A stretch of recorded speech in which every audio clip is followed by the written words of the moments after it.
Eles tentaram despejar um casal idoso negro, até que seus filhos adotivos apareceram, mudando tudo. O que parecia ser apenas mais um caso de injustiça imobiliária transformou-se em uma poderosa demonstração de união familiar que ninguém esperava. As consequências desse confronto revelariam muito mais do que uma simples disputa por propriedade. Antes de começarmos, não se esqueça de se inscrever no canal e comentar de onde você está assistindo. A chuva fina caía sobre o bairro do Garcia naquela manhã de céu carregado. Eleanor Barbosa observava as gotas escorrerem pela janela da sala, enquanto preparava o café da manhã para Walter, como fazia há mais de 4 décadas. A casa de fachada azul clara, modesta, mas acolhedora, guardava cada memória do casal, desde o nascimento dos filhos até as festas de aniversário que reuniam toda a vizinhança. O barulho de um carro estacionando bruscamente na frente interrompeu a rotina tranquila.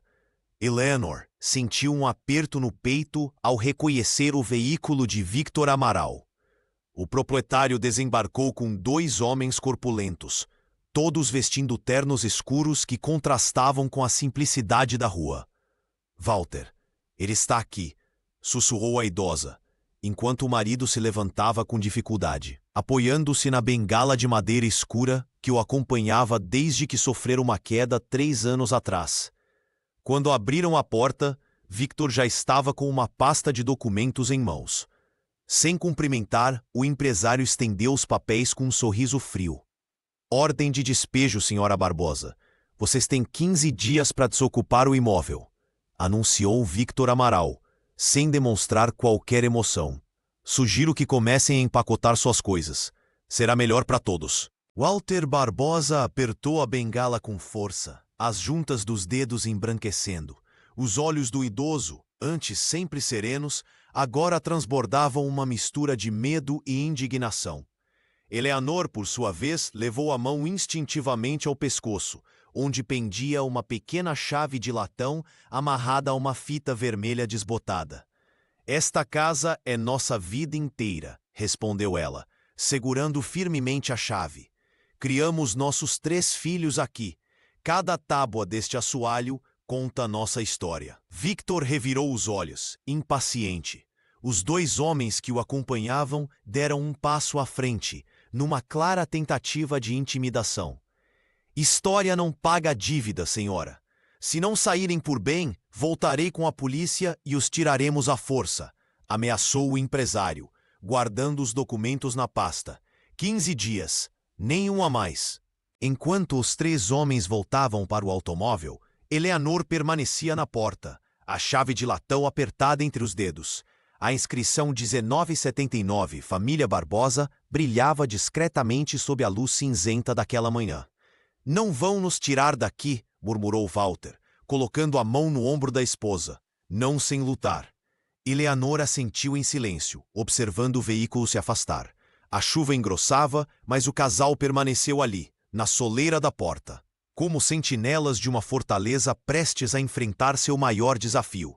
A manhã seguinte trouxe Victor Amaral novamente à porta dos Barbosa, desta vez com uma câmera fotográfica profissional. Sem pedir licença, o empresário imobiliário circulou pelo quintal, registrando cada canto da casa de fachada azul clara. Eleanor observava da janela, as mãos trêmulas agarrando a cortina de renda que ela mesma costurara décadas atrás. Estou apenas documentando o imóvel para fins administrativos, explicou Victor quando a idosa o confrontou. Seu tom falsamente cordial não escondia o brilho calculista nos olhos. No dia seguinte, ele retornou com 2 pedreiros que mediram portas e janelas às 7 da manhã, acordando Walter de seu já difícil sono. Não podem esperar um horário decente? Questionou Eleanor. Mas o proprietário apenas sorriu, consultando seu relógio caro antes de responder que tempo é dinheiro. Na terceira visita, trouxe um decorador que falava alto sobre derrubar aquela parede e modernizar este espaço antiquado. O burburinho começou a se espalhar pelo bairro do Garcia. Dona Conceição, da casa vizinha, espiava por trás das plantas. O senhor Augusto, do mercadinho, perguntava discretamente a Walter sobre a situação enquanto ele comprava seu pão. Todos observavam, mas ninguém se atrevia a interferir. O medo de Victor era quase palpável nas ruas estreitas. À noite, quando as visitas cessavam, Eleanor sentia o peso daquele assédio como uma ferida aberta. Ela começou a recolher objetos antigos, temendo que pudessem desaparecer a qualquer momento. Álbuns de fotografias amareladas, onde os 3 filhos sorriam em diferentes fases da vida. Cartas de amor trocadas com Walter durante seu serviço militar. Bugigangas compradas nas feiras de artesanato que costumavam frequentar. Precisamos registrar tudo, murmurou para si mesma, enquanto abria um caderno novo. Com letra caprichada, aposentada, começou a catalogar cada objeto, cada memória, cada marca na parede que contava uma história. Quando Walter a encontrou, tarde da noite, debruçada sobre aquelas páginas, seus olhos se encheram de lágrimas. Não vamos perder nada, ele tentou tranquilizá-la, apoiando-se na bengala. Mas sua voz fraca traía sua própria insegurança. Do outro lado da rua, Lucas, o estudante que morava com os avós, começou a notar o padrão. O adolescente observava pela janela de seu quarto, intrigado com a movimentação constante. Quando viu Eleanor chorando na varanda após mais uma visita intimidadora, algo despertou nele. Discretamente, pegou seu celular e começou a registrar as abordagens de Victor, sem saber ainda o papel que aquelas imagens teriam nos eventos que estavam por vir. O calor abafado daquela tarde de Salvador parecia intensificar a tensão que pairava sobre a casa da família Barbosa. Walter Barbosa, determinado a encontrar documentos antigos que pudessem ajudar na luta contra o despejo, subiu lentamente as escadas que levavam ao sótão. Cada degrau representava um esforço imenso para suas pernas cansadas, mas a dignidade o impedia de desistir. No ambiente empoeirado, entre caixas de recordações e objetos que contavam a história de 4 décadas, o idoso procurava meticulosamente por uma pasta marrom onde guardava os papéis da compra da casa. Sua respiração ficava cada vez mais ofegante enquanto remexia em velhos álbuns de família. De repente, uma tontura violenta o atingiu. O mundo girou ao seu redor. As paredes do sótão pareceram se fechar. Walter tentou se apoiar em uma estante, mas seus dedos não encontraram firmeza. Seu corpo, fragilizado pelos anos, desabou pesadamente sobre o assoalho de madeira com um baque surdo. Eleanor, que organizava o jantar na cozinha, ouviu o barulho e sentiu um aperto no peito. "Walter!" chamou uma vez, depois outra, com a voz trêmula. O silêncio que seguiu a fez largar tudo e subir as escadas com a rapidez que suas pernas permitiam. Ao encontrar o marido caído, a aposentada sentiu o coração disparar. Ajoelhou-se com dificuldade ao lado dele, suas mãos tremendo enquanto verificava sua respiração. Walter estava consciente, mas pálido e confuso. "Não é nada", murmurou ele, tentando se levantar, o orgulho ferido mais que o corpo. Eleanor o ajudou a sentar-se, percebendo como ele havia emagrecido nas últimas semanas de preocupação constante. "Precisamos chamar uma ambulância", insistiu ela, mas o esposo recusou com um gesto firme. A ideia de deixar a casa, mesmo que temporariamente, parecia assustá-lo mais que qualquer mal-estar. Aquela noite, enquanto observava Walter dormir inquieto, Eleanor encarou uma verdade dolorosa. Não era apenas contra Victor Amaral que lutavam, mas contra o tempo e a fragilidade de seus próprios corpos. A batalha pelo lar estava cobrando um preço alto demais. Sentada na poltrona gasta da sala, com a chave de latão entre os dedos, ela contemplou o telefone sobre a mesa. Os números dos filhos estavam anotados no caderno ao lado, cada um levando sua vida longe dali. Sarah em São Paulo, David em sua base militar, Michael em Belo Horizonte. Eleanor sempre se orgulhara de não depender deles, de deixá-los livres para construir seus próprios caminhos. Mas agora, com Walter debilitado e Victor aumentando a pressão, ela reconhecia que precisavam de ajuda. A ideia de pedir socorro aos filhos que criara com tanto sacrifício doía em seu orgulho, mas o amor pelo marido era maior que qualquer vaidade. A casa dos Barbosa, antes um ponto tranquilo no bairro do Garcia, agora atraía olhares curiosos dos vizinhos. A movimentação incomum de pessoas estranhas e as visitas constantes de Victor Amaral geravam um burburinho que se espalhava pelas ruas estreitas de Salvador.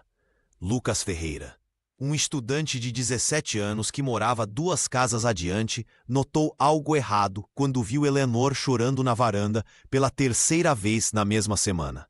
O adolescente, sempre com o celular em mãos, começou a registrar discretamente as abordagens do empresário imobiliário. Escondido atrás de um poste ou fingindo esperar o ônibus, o jovem capturava cada momento em que Victor pressionava o casal de idosos. "Isso não tá certo", murmurou para si mesmo enquanto filmava Victor gesticulando agressivamente para Walter, que se apoiava em sua bengala, visivelmente abalado. Naquela mesma noite, Lucas compartilhou os vídeos no grupo de WhatsApp do bairro, acompanhados de uma mensagem simples: "Alguém conhece a história dos Barbosa? Eles estão sendo expulsos de casa." A reação foi imediata. Dona Conceição, a mais antiga moradora da rua, respondeu: "Conheço Eleanor e Walter há mais de 30 anos. São pessoas honestas que criaram 3 filhos maravilhosos naquela casa. Isso é uma vergonha." Nos dias seguintes, as cortinas das casas vizinhas, antes sempre fechadas, começaram a se abrir.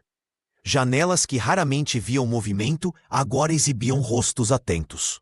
Quando Victor chegava com seus papéis e ameaças, já não encontrava apenas o casal de idosos intimidados, encontrava também olhares vigilantes de toda a vizinhança. No mercadinho da esquina, as conversas giravam em torno do assunto. "Você viu que o tal empresário apareceu com pedreiros ontem à noite? Que absurdo!"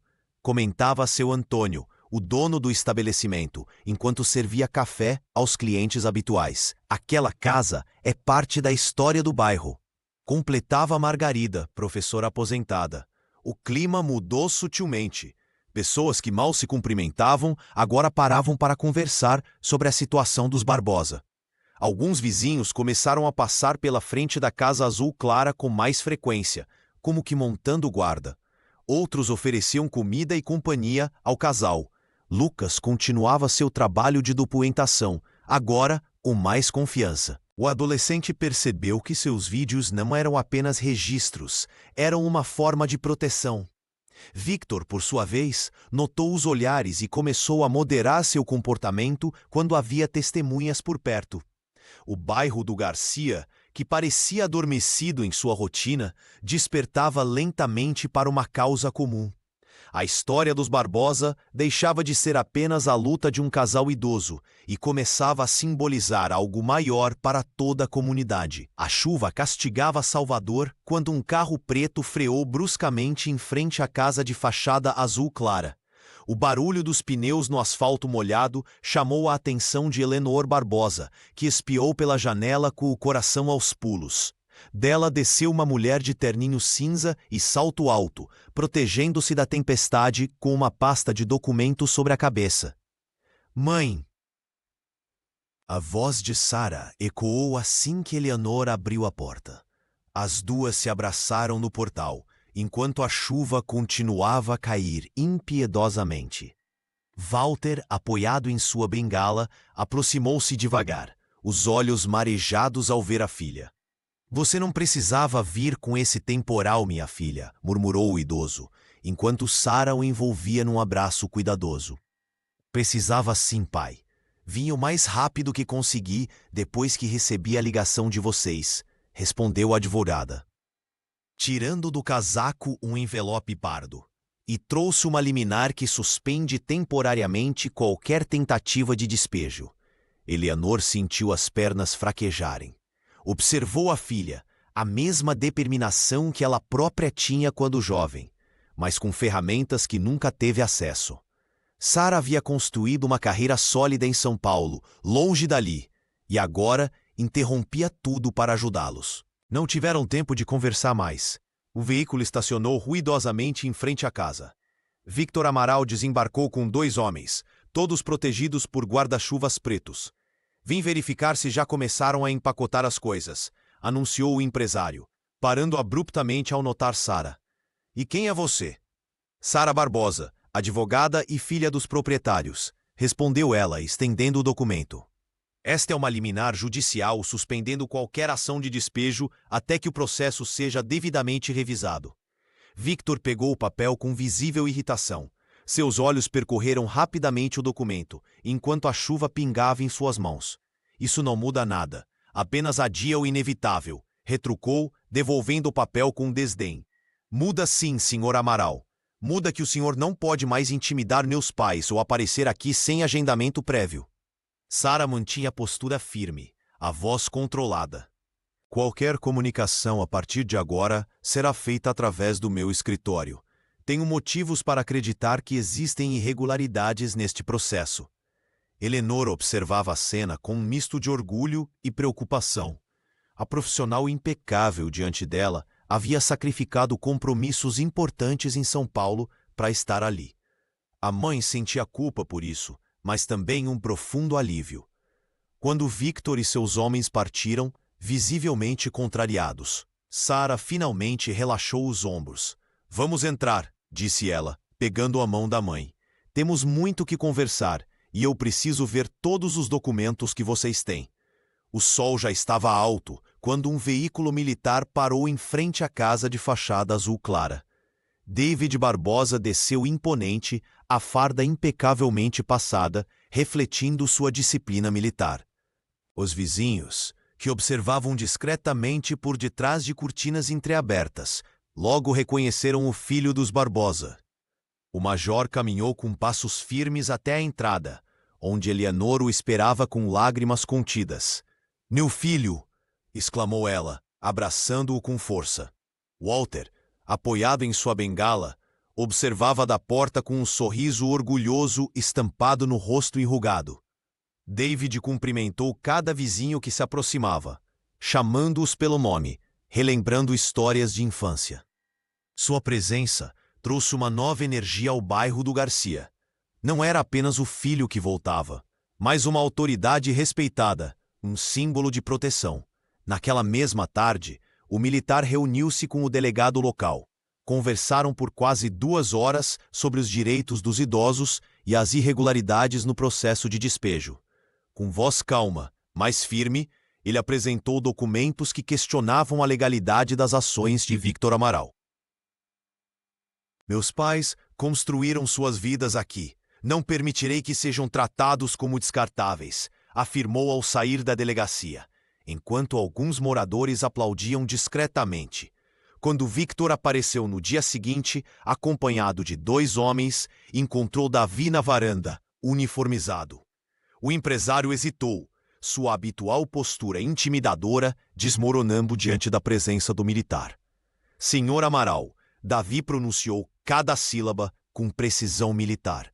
Qualquer comunicação sobre este imóvel será feita através dos canais legais apropriados. Meus pais não serão mais importunados. Victor balbuciou algo sobre prazos e contratos, mas recuou rapidamente para seu automóvel. Os vizinhos, que agora se reuniam abertamente na calçada, trocaram olhares de satisfação. À noite, sentados na sala, Walter segurou a mão do filho com força. Você lembra quando eu te levava para ver desfiles militares? Perguntou o idoso com voz embargada. Davi sorriu. Lembro de cada um deles, pai. Sempre soube que você seria um homem de honra, continuou Walter, a emoção transparecendo em cada palavra. Eleanor observava a cena enquanto preparava café. A presença do filho trouxe não apenas proteção, mas devolveu a Walter algo que Victor havia tentado roubar: a dignidade. O major não estava ali apenas como defensor, mas como continuação de um legado familiar de resistência e integridade. Naquela noite, as luzes da casa dos Barbosa permaneceram acesas até tarde. Os vizinhos notaram as sombras de pai e filho conversando na varanda, e pela primeira vez em semanas, o bairro dormiu com a sensação de que a justiça poderia, afinal, prevalecer. A chegada de Michael Barbosa ao bairro do Garcia foi diferente da de seus irmãos. Enquanto Sara trouxe a força da lei e David a imponência militar, o caçula da família preferiu a discrição. Estacionou seu veículo a 2 quadras da casa azul clara e caminhou observando as mudanças no bairro onde crescera. Vestia roupa simples, calça jeans e camisa de botão, nada que denunciasse seu sucesso como empresário de tecnologia em Belo Horizonte. Eleanor abriu a porta antes mesmo que ele batesse. O instinto materno sempre alertava quando um filho se aproximava. Abraçaram-se longamente, enquanto Walter, apoiado em sua bengala, aguardava sua vez com lágrimas nos olhos. Vocês não deveriam estar passando por isso, disse Michael, após cumprimentar o pai. Sua voz calma escondia a indignação que sentira ao saber da situação pelos irmãos. Sarah, que trabalhava em documentos espalhados pela mesa da cozinha, levantou-se para abraçar o irmão. Dave, que montava guarda na varanda, entrou ao ouvir as vozes e completou a reunião familiar que não acontecia há mais de 2 anos. Tenho algo importante para mostrar, anunciou Michael, retirando um envelope da mochila que carregava. Eleanor e Walter trocaram olhares apreensivos enquanto o filho desdobrava um documento oficial.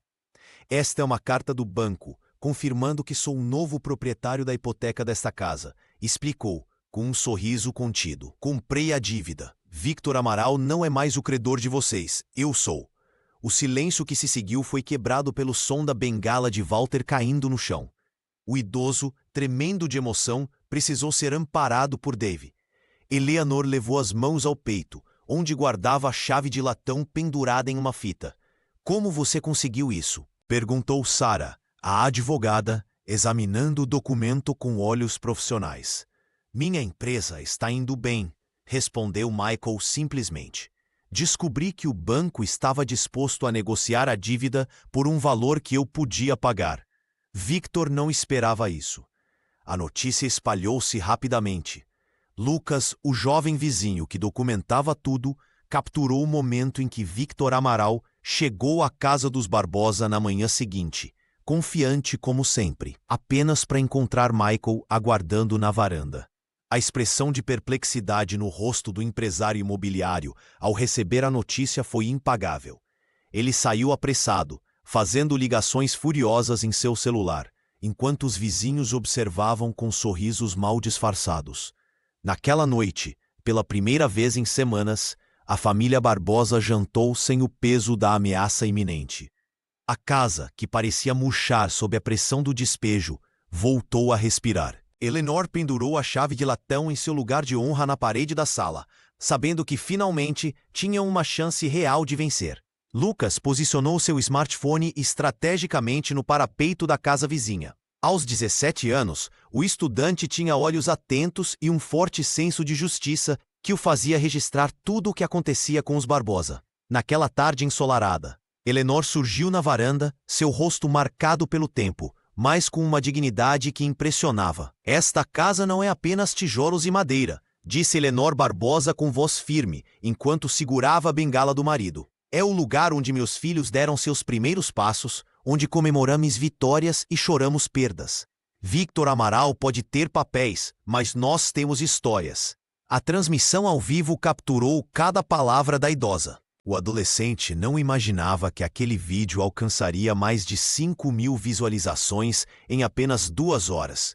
Nos comentários, moradores de toda Salvador expressavam indignação contra o empresário imobiliário. Vocês viram como tratam nossos idosos? Escreveu uma seguidora. Isso não pode acontecer em nosso bairro, comentou outro.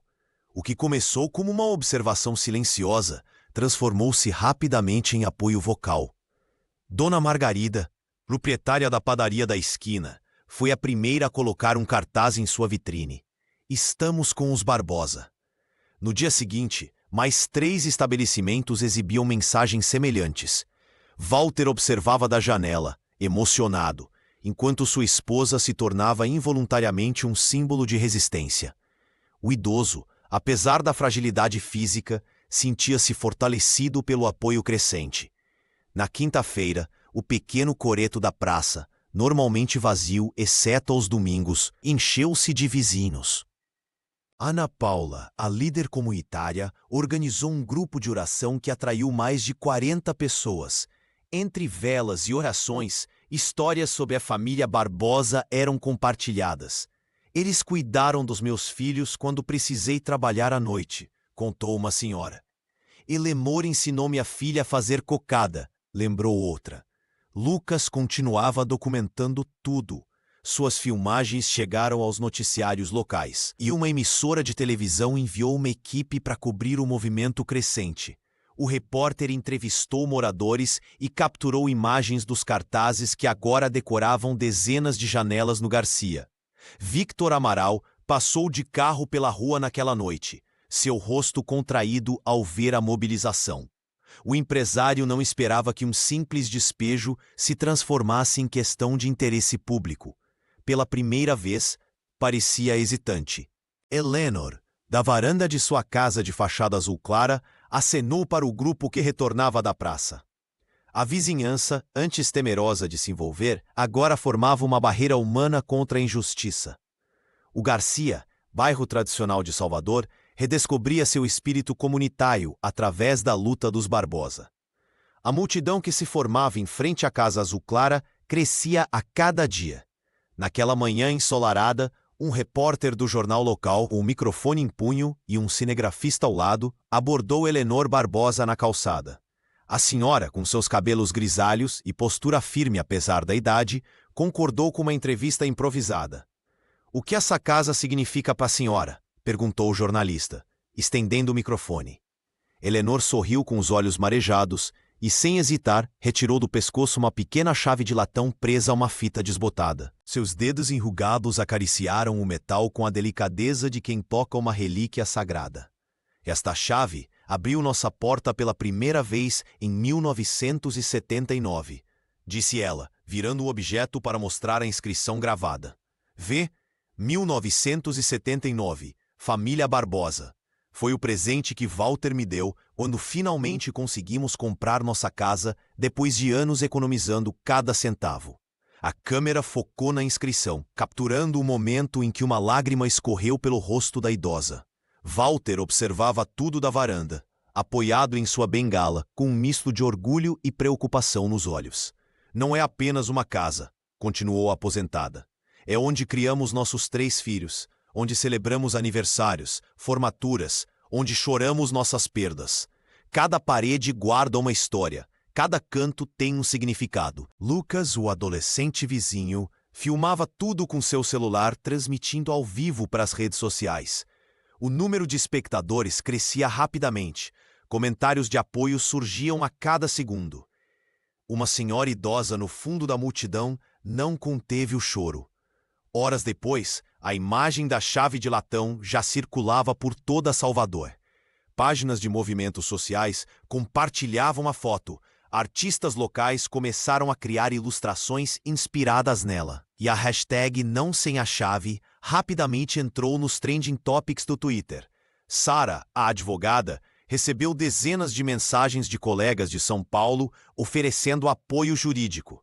David, observando o impacto nas redes sociais, organizou um grupo de moradores para distribuir panfletos com a imagem da chave pelo bairro do Garcia. Michael, por sua vez, usou seus contatos para amplificar o alcance da história em plataformas digitais. Naquela noite, enquanto Eleanor guardava cuidadosamente a chave de volta no pescoço, ela não imaginava que aquele pequeno objeto de metal se transformaria no símbolo perfeito de sua resistência. A chave que um dia apenas abriu uma porta, agora abria corações e mentes para uma causa maior que sua própria família. Sara Barbosa passou a noite inteira espalhando documentos pela mesa da cozinha. Enquanto seus pais dormiam, a advogada examinava cada papel com a minúcia que a havia tornado respeitada nos tribunais de São Paulo. Algo não fazia sentido. As datas nos documentos oficiais pareciam manipuladas, com carimbos sobrepostos e assinaturas apressadas. "Isso não está certo", murmurou ela, ajustando os óculos enquanto comparava a ordem de despejo com o cronograma legal exigido. O processo havia sido acelerado em pelo menos 30 dias, violando o prazo mínimo garantido por lei para famílias idosas. Na manhã seguinte, Sara dirigiu-se ao cartório local. Com passos firmes e expressão determinada, a filha dos Barbosa colocou os documentos sobre o balcão, encarando o oficial de justiça, Renato Menezes. Essas datas não batem. O senhor sabe que isso configura violação processual, não é? O homem desviou o olhar, mexendo nervosamente com a caneta entre os dedos.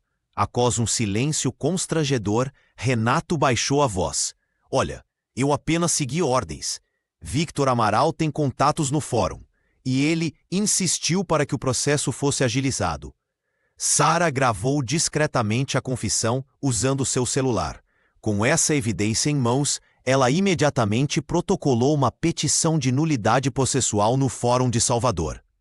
O juiz, reconhecendo a irregularidade, concedeu uma suspensão de 90 dias no processo de despejo, dando à família um respiro que não esperavam ter.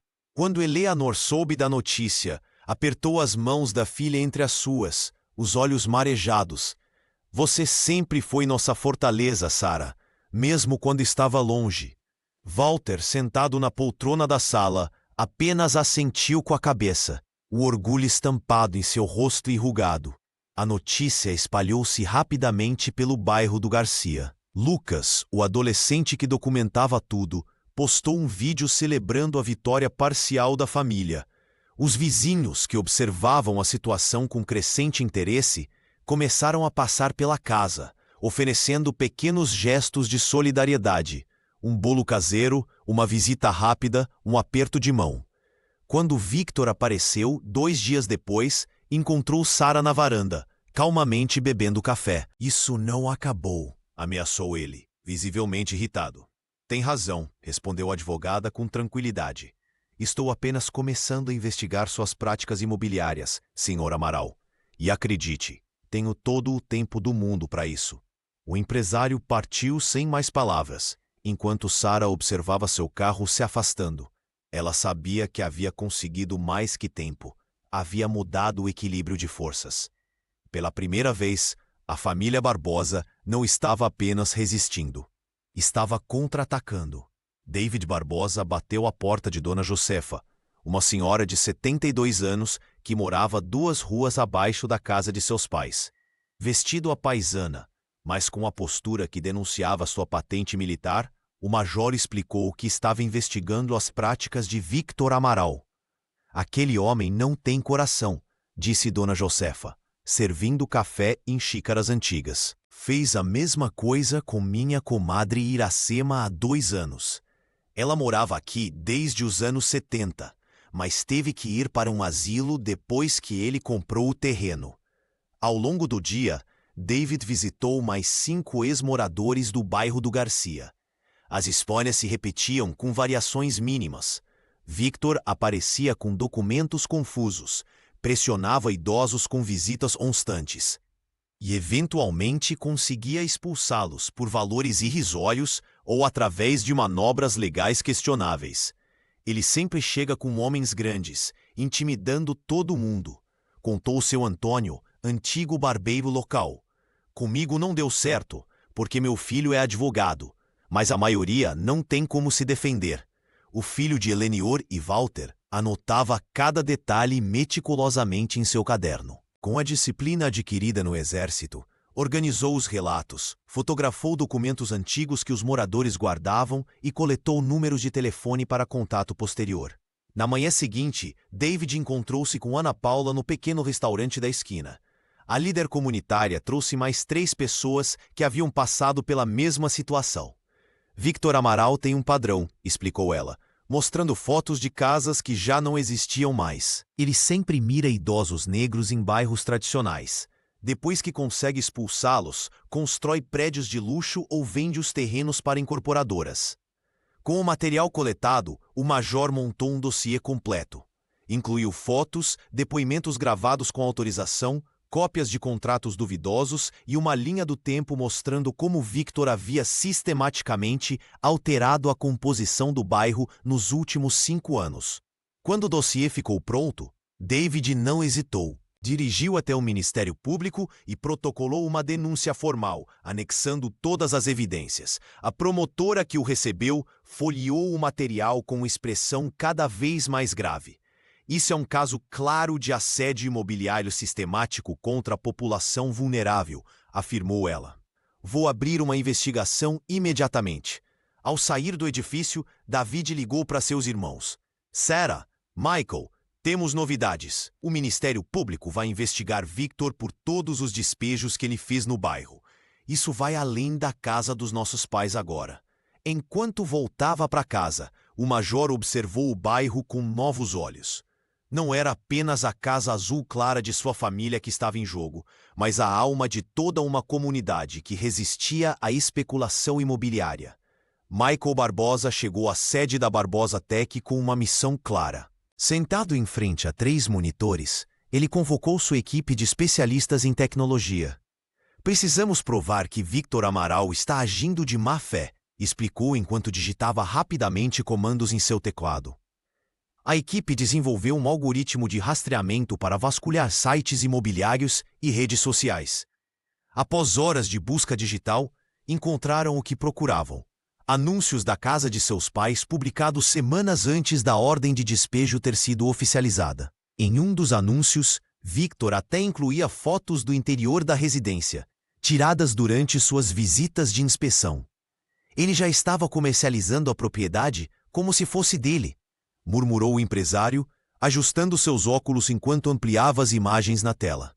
O mais chocante foi descobrir, através de tecnologia de reconhecimento facial, que o proprietário aparecia em vídeos promocionais mostrando a casa para potenciais compradores, enquanto ainda garantia aos Barbosa que estavam apenas negociando condições. Determinado, Michael compilou todas as evidências em uma apresentação digital. Convocou jornalistas de Salvador para uma coletiva de imprensa improvisada na praça próxima à casa dos pais. Sob a sombra do coreto, ele conectou seu dispositivo a um projetor portátil. O que vou mostrar prova que não estamos lidando apenas com um despejo, mas com uma fraude premeditada, declarou, sua voz firme ecoando pelos microfones. As imagens projetadas revelavam claramente a cronologia das ações de Victor. Anúncios datados, capturas de tela de conversas com corretores, tudo antes mesmo do processo judicial começar. Eleanor e Walter assistiam da primeira fila, de mãos dadas. O pai, apoiado em sua bengala, tinha os olhos marejados ao ver o filho usando sua expertise para defender o lar familiar. A mãe segurava a chave de latão contra o peito, como um amuleto. Quando os jornalistas começaram a disparar perguntas, a equipe da Barbosa Tech distribuiu pendrives contendo todos os arquivos e evidências digitais. Lucas, o adolescente vizinho, filmava tudo com seu celular, transmitindo ao vivo para os grupos do bairro. Isso não é apenas ilegal, concluiu Michael, apontando para a tela onde o rosto de Victor aparecia em um dos vídeos promocionais. É uma violação ética contra 2 idosos que dedicaram 40 anos de suas vidas a esta comunidade. A repercussão foi imediata. Canais de televisão locais interromperam sua programação para noticiar o caso. Nas redes sociais, a hashtag Não Sem a Chave ganhou ainda mais força, acompanhada agora por hashtag Victor Fraudador. Ao final da coletiva, Sarah e David se aproximaram do irmão, formando um círculo protetor ao redor dos pais. A tecnologia, que tantas vezes separava famílias modernas, agora os unia em uma batalha por justiça e memória. A notícia da resistência dos Barbosa já circulava por toda Salvador, mas o silêncio das autoridades locais era ensurdecedor. Mariana Souza, vereadora do distrito que incluía o Garcia, havia se esquivado de comentar o caso, apesar das inúmeras mensagens que inundavam suas redes sociais. Seu assessor de imprensa tentava controlar os danos, mas a pressão aumentava a cada hora. Numa manhã particularmente tensa, Eleanor recebeu uma ligação inesperada. A voz do outro lado da linha pertencia à própria vereadora, que solicitava uma visita à residência dos Barbosa. Sara, sempre cautelosa, insistiu em estar presente durante o encontro. Minha mãe não precisa de mais estresse, disse a advogada quando a política chegou, acompanhada de 2 assessores e um fotógrafo. Mariana parecia desconfortável, alternando o peso do corpo de um pé para outro enquanto observava os cartazes de apoio nas casas vizinhas. Vim pessoalmente porque reconheço a gravidade da situação, declarou a vereadora, enquanto as câmeras registravam cada palavra. O que está acontecendo com a família Barbosa é inaceitável. Walter, sentado em sua poltrona preferida, observava com ceticismo. Ele havia visto promessas políticas se dissolverem como açúcar em água quente, muitas vezes em seus 76 anos de vida. Ao final da visita, Mariana fez o que todos esperavam. Posou para fotos ao lado de Eleanor, segurando a emblemática chave de latão, símbolo da resistência familiar. 2 horas depois, uma nota oficial apareceu em todos os jornais locais e nas redes sociais da vereadora, exigindo total transparência no processo de despejo e prometendo usar todos os recursos legislativos disponíveis para proteger o patrimônio histórico e cultural do bairro. O posicionamento tardio não passou despercebido. Lucas, que continuava documentando tudo, publicou um vídeo comparando o silêncio anterior com o súbito apoio. Interessante como algumas pessoas só encontram a voz quando a multidão já está gritando, comentou o jovem. Mesmo assim, o gesto teve efeito dominó. Nas 48 horas seguintes, 3 vereadores de distritos vizinhos emitiram notas semelhantes. O deputado estadual da região, que havia ignorado completamente o caso, agendou uma visita. Até mesmo o prefeito mencionou o assunto em uma entrevista, prometendo analisar a situação com cuidado. Davi observou tudo com o olhar analítico que desenvolvera no exército. Políticos são como cataventos, comentou com Michael enquanto acompanhavam as notícias. Giram na direção do vento mais forte. E agora o vento sopra a nosso favor, respondeu o empresário, sorrindo pela primeira vez em dias. Eleanor guardou todos os recortes de jornal em seu caderno de registros. A luta estava longe de terminar, mas agora tinha alcançado as esferas de poder que poderiam finalmente fazer a diferença.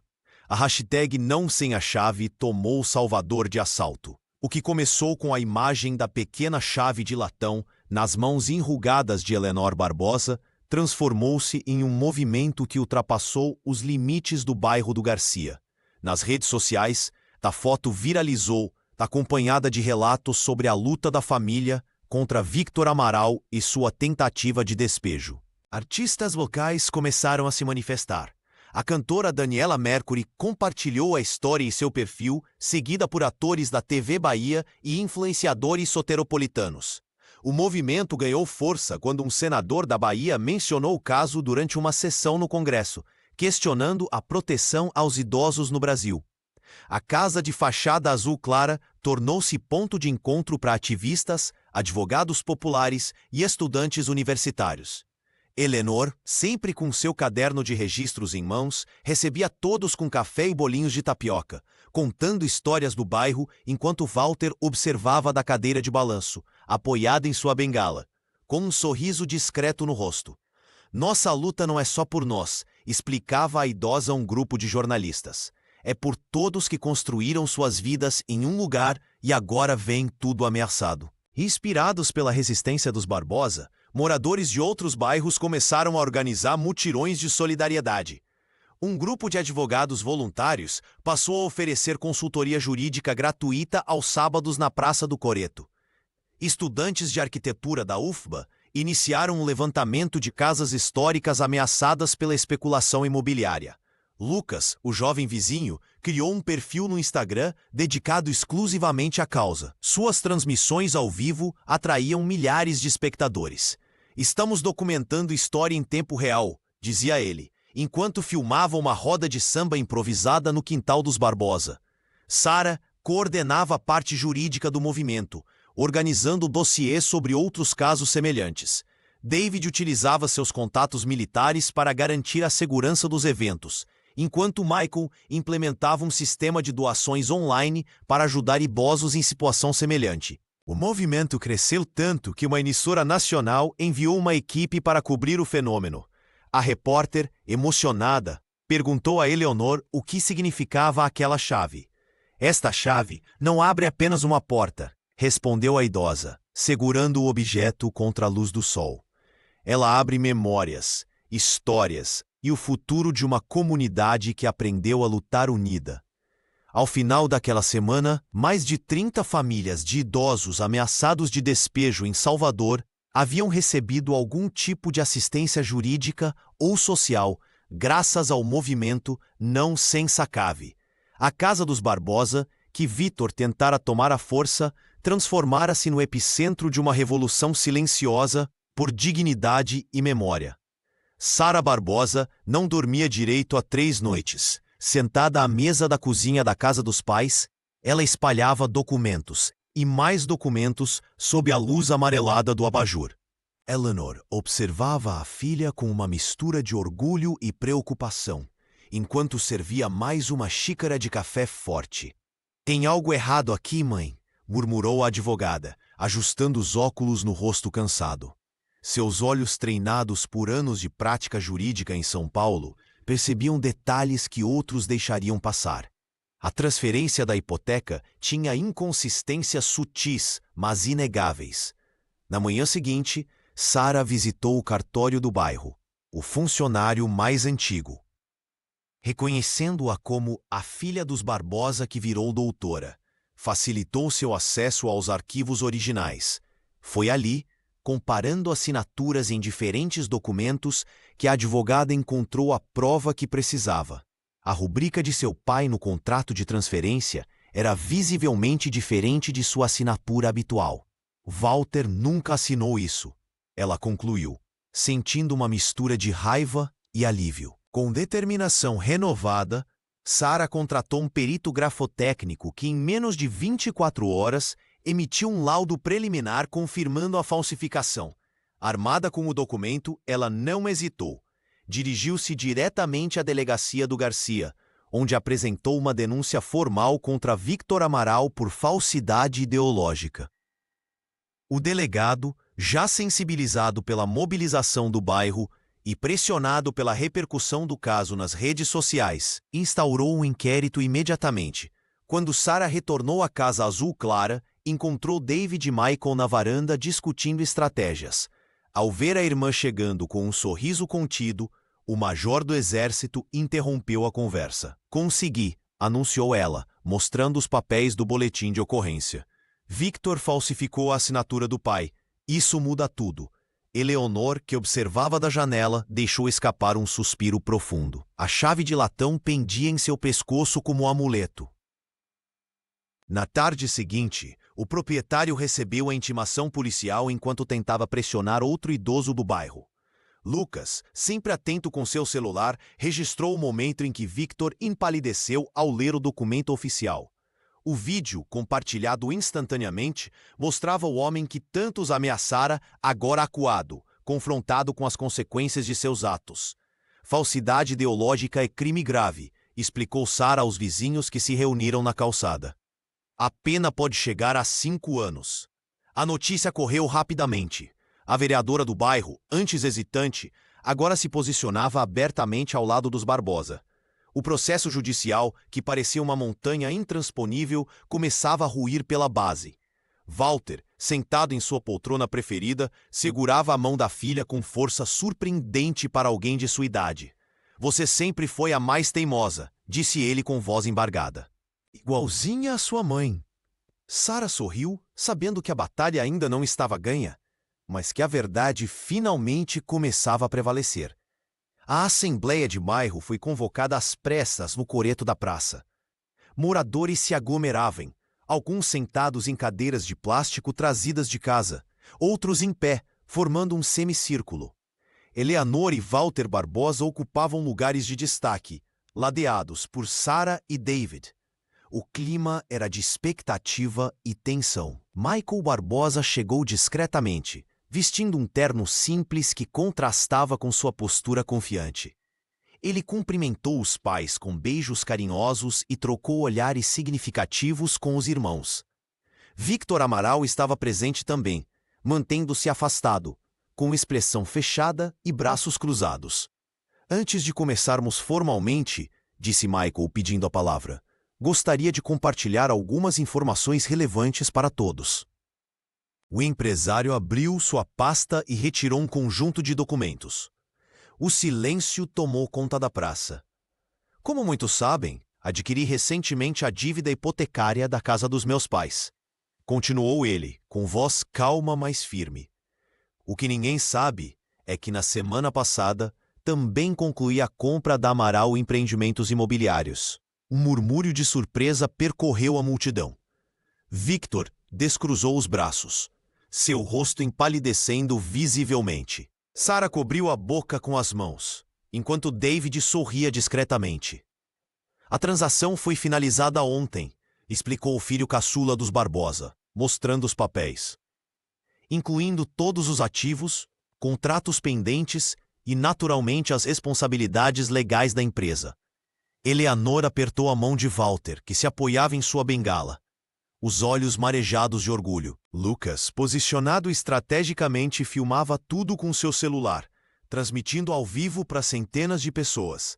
Isso significa, prosseguiu Michael, olhando diretamente para Victor, que qualquer processo contra meus pais seria, na prática, movido por mim mesmo contra minha própria família. A assembleia explodiu em aplausos e exclamações. Victor, agora cercado por vizinhos que o encaravam com desaprovação, tentou se retirar discretamente, mas foi interceptado por David. Acredito que você tem algo a dizer aos meus pais, disse o major, com voz controlada, mas autoritária. Pressionado por todos os lados e sem saída, Victor caminhou até o centro da roda, onde Eleanor e Walter estavam sentados.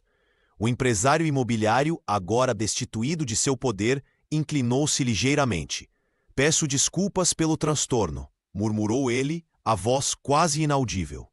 Aos Barbosa e a todos os vizinhos que foram prejudicados. Ana Paula, que coordenava a assembleia, pediu silêncio e anunciou que a ata registraria o pedido formal de desculpas e o encerramento de todas as ações contra a família. A chave de latão, pendurada no pescoço de Eleanor, brilhava sob o sol da tarde baiana, simbolizando uma vitória que ia muito além daquela família. Michael guardou os documentos, satisfeito. Sua estratégia empresarial havia se transformado na mais importante negociação de sua vida. Enquanto Sarah e David enfrentavam Victor nos tribunais, Eleanor Barbosa seguia uma intuição persistente. Numa tarde úmida de Salvador, ela pediu a Lucas que a acompanhasse até o Arquivo Público Municipal. O jovem, agora reconhecido no bairro por suas filmagens, não hesitou em ajudar a idosa que se tornara símbolo de resistência. Sempre soube que esta casa guarda mais histórias do que paredes, comentou ela, enquanto vasculhava antigas pastas empoeiradas. O funcionário do arquivo, um senhor de cabelos grisalhos, reconheceu Eleanor de imediato das notícias e se dispôs a ajudar na busca. Após horas debruçados sobre documentos amarelados, encontraram o que procuravam: registros oficiais, atas de reuniões e fotografias em preto e branco que comprovavam que a modesta casa de fachada azul clara havia sido ponto de encontro crucial do movimento negro de Salvador nos anos 80. Walter, ainda jovem e vigoroso nas fotos, aparecia ao lado de lideranças importantes da época. Meu marido nunca falou muito sobre isso, sussurrou Eleanor com os olhos marejados, segurando um panfleto desbotado. Ele sempre foi discreto sobre seu ativismo, mas sabia da importância daquelas reuniões. Lucas filmava tudo com seu celular, capturando não apenas os documentos, mas a emoção genuína estampada no rosto da senhora. Isso muda tudo, disse o adolescente, compreendendo o peso histórico da descoberta. No dia seguinte, Sarah analisou os documentos com olhar técnico. A advogada rapidamente percebeu que tinham encontrado a peça final do quebra-cabeça jurídico. Com os registros em mãos, ela solicitou o tombamento emergencial do imóvel como patrimônio histórico-cultural de Salvador. A notícia se espalhou como fogo pelo bairro do Garcia. Vizinhos que antes observavam a luta dos Barbosa de longe, agora compartilhavam histórias sobre as reuniões que testemunharam décadas atrás. Alguns até trouxeram fotografias antigas e recortes de jornal que mencionavam a casa. Quando a documentação foi apresentada no cartório, Michael estava presente, filmando discretamente a reação dos funcionários. O empresário de tecnologia sorriu ao ver o carimbo oficial que declarava a casa como bem protegido por lei. Não é apenas uma vitória para nós, declarou Walter, apoiado em sua bengala enquanto observava o documento. É uma vitória para a memória de todos que lutaram naquelas salas. Naquela noite, o coreto da praça vizinha encheu-se de pessoas. A comunidade organizou uma celebração espontânea, com música e comida. Eleanor, segurando a chave de latão, foi abraçada por vizinhos e amigos. A casa dos Barbosa não era mais apenas um lar, era agora oficialmente parte da história viva de Salvador. Com a vitória sobre Victor Amaral, a casa dos Barbosa voltou a respirar tranquilidade. Numa tarde de sol ameno, David Barbosa caminhava pela Praça do Garcia, quando avistou um rosto familiar organizando uma reunião comunitária sob o coreto. Ana Paula Ferreira, sua amiga de infância, gesticulava animadamente enquanto falava sobre projetos de revitalização para o bairro. "Olha só quem apareceu! O Major voltou às origens!" brincou Ana Paula, abrindo um sorriso caloroso. David sentiu um calor familiar no peito. Os dois caminharam até um banco de madeira desgastado, o mesmo onde costumavam dividir lanches quando crianças. "Lembra quando sonhávamos em transformar esse lugar?" perguntou a líder comunitária, apontando para os canteiros maltratados. "Agora temos chance real." Enquanto conversavam, memórias de brincadeiras e promessas infantis se misturavam com ideias concretas para o futuro do Garcia. O major, ainda em uniforme, sentia-se cada vez mais atraído não apenas pelos projetos, mas pela paixão com que Ana Paula falava sobre a comunidade. "Talvez eu pudesse ficar mais tempo em Salvador", comentou ele, deixando no ar uma possibilidade que ia além do profissional. Na Casa Azul Clara, Sara organizava documentos na mesa da cozinha enquanto observava Eleanor preparar café. A advogada havia cancelado 3 reuniões em São Paulo, mas não se arrependia. A mobilização do bairro despertara algo adormecido em seu espírito jurídico. "E se eu abrisse o escritório aqui?" perguntou Sara, quase para si mesma. "Advocacia popular. Tantos idosos como vocês precisam de representação legal acessível." Eleanor sorriu, sem dizer nada, mas seus olhos brilhavam de orgulho. Na varanda, Michael Barbosa mostrava a Lucas como configurar um equipamento de filmagem semiprofissional que havia comprado para o jovem. O adolescente mal conseguia conter a empolgação. "Você tem talento natural para contar histórias", explicou o empresário, ajustando as configurações do dispositivo. "Salvador precisa de vozes como a sua, mostrando realidades que a grande mídia ignora." Lucas assentiu, já imaginando seu canal de mídia comunitária. "Vou chamar o Olhar do Garcia", disse ele enquanto testava o equipamento. Walter observava tudo da sua poltrona, a bengala apoiada ao lado. O idoso sorria ao ver como sua casa, quase perdida, tornara-se agora um ponto de encontro para novos começos. A luta pelo lar havia fortalecido não apenas os laços familiares, mas criado conexões inesperadas que prometiam florescer. A batalha pela casa dos Barbosa havia terminado, mas seus desdobramentos apenas começavam, espalhando-se pelo bairro como sementes levadas pelo vento. O sol finalmente venceu as nuvens que haviam dominado Salvador durante semanas. A luz dourada da manhã banhava a fachada azul clara da casa dos Barbosa, destacando cada marca e rachadura como cicatrizes honrosas de uma batalha vencida. Eleanor Barbosa, com seus cabelos grisalhos refletindo o brilho da manhã, permanecia de pé na varanda, segurando a pequena chave de latão que havia se tornado símbolo de uma luta muito maior que ela mesma. A multidão reunida na rua crescia a cada minuto. Vizinhos, alguns que Eleanor conhecia há décadas e outros que só recentemente havia conhecido, jornalistas com microfones e câmeras, e curiosos atraídos pela história que viralizara nas redes sociais. Sara, David e Michael Barbosa estavam posicionados estrategicamente entre a multidão, seus rostos revelando um misto de orgulho e emoção contida. Esta chave, Eleanor começou, sua voz suave, mas firme, amplificada pelo microfone que Lucas segurava próximo. Não abre apenas uma porta.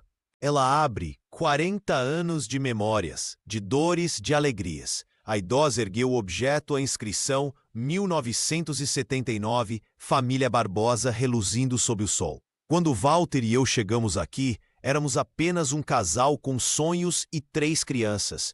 Este bairro nos acolheu, estas paredes nos protegeram. Enquanto falava, Eleanor observou seu marido sentado em uma cadeira próxima, apoiado em sua bengala, os olhos marejados. A multidão escutava em silêncio respeitoso. Tentaram nos convencer que nossas memórias valiam menos que o metro quadrado desta terra, que nosso pertencimento tinha prazo de validade. Sua voz tremeu ligeiramente. Mas esqueceram que uma casa não é feita apenas de tijolos e cimento. É feita de histórias, de risos à mesa de jantar, de lágrimas enxugadas, de abraços trocados. Repórteres anotavam freneticamente, enquanto Ana Paula, ao lado de David, sorria com os olhos marejados. A líder comunitária sabia o quanto aquele momento transcendia a luta individual dos Barbosa. Hoje, esta varanda não é apenas minha, é de todos que já sentiram que seu lugar no mundo estava ameaçado. É de todos que acreditam que justiça não é um privilégio, mas um direito. Eleanor ergueu a chave mais uma vez, como um estandarte. Enquanto houver memória, haverá resistência. Enquanto houver amor, haverá lar. O bairro do Garcia explodiu em aplausos e gritos. Pessoas se abraçavam, algumas choravam abertamente.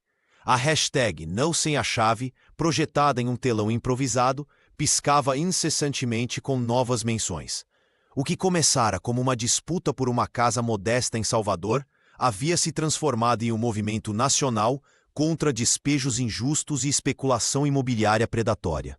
Naquele momento, sob o céu claro de Salvador, Eleanor Barbosa não era apenas uma idosa defendendo seu lar. Era a voz de uma resistência que ecoaria por gerações. A paz finalmente retornou ao lar dos Barbosa. Depois de meses de batalha, a casa de fachada azul clara no Garcia voltou a respirar tranquilidade. Eleanor Barbosa, sentada na varanda numa cadeira de balanço, observava a movimentação da rua com um sorriso sereno. Seu caderno de registros, antes instrumento de preservação desesperada, agora documentava momentos de alegria. Walter caminhava pelo jardim, sem a tensão que antes curvava ainda mais seus ombros. Apoiado em sua bengala, ele conversava com vizinhos que paravam para cumprimentá-lo. O idoso havia recuperado não apenas sua casa, mas também o respeito e a dignidade que Victor tentara arrancar-lhe. Aos domingos, a residência transformava-se em ponto de encontro familiar. Sara vinha de São Paulo mensalmente, trazendo processos de outros idosos que enfrentavam situações semelhantes. A advogada havia aberto um pequeno escritório em Salvador, dedicando parte de seu tempo a causas sociais sem abandonar a carreira na capital paulista. David e Ana Paula organizavam almoços comunitários no quintal dos fundos. O major, sempre disciplinado, coordenava as atividades com a mesma precisão de suas operações militares, enquanto a líder comunitária trazia novas ideias para fortalecer os laços entre os moradores. Os dois, entre olhares cúmplices e toques discretos, construíam algo além da amizade de infância. Michael transformou o antigo depósito em um espaço tecnológico onde Lucas e outros jovens do bairro aprendiam programação e produção audiovisual. O empresário dividia seu tempo entre Belo Horizonte e Salvador, investindo na revitalização do comércio local sem descaracterizar a essência do bairro. Numa tarde de sol ameno, enquanto crianças corriam pelo jardim, Eleanor pegou a chave de latão que permanecia pendurada próxima à porta. Seus dedos traçaram delicadamente a inscrição 1979, família Barbosa. Aquele pequeno objeto, que se tornara símbolo nacional de resistência, agora repousava em suas mãos como testemunha silenciosa de uma vitória improvável. Esta casa não é apenas paredes e telhado, disse ela para Walter, que se aproximou lentamente. É o coração da nossa história. O idoso assentiu, envolvendo a esposa num abraço gentil. Juntos, observaram seus filhos, netos e vizinhos compartilhando histórias e risos. A hashtag Não Sem a Chave havia inspirado movimentos em todo o país, mas ali, naquele momento, era apenas o lembrete de que alguns lugares carregam mais que lembranças. Carregam a própria essência de quem somos. A casa dos Barbosa, que quase se perdeu para a ganância, agora era mais que um lar. Era um farol de esperança para a comunidade. Um espaço onde memória e futuro se entrelaçavam em harmonia, provando que o amor, quando compartilhado, constrói fortalezas invisíveis aos olhos, mas inabaláveis no coração.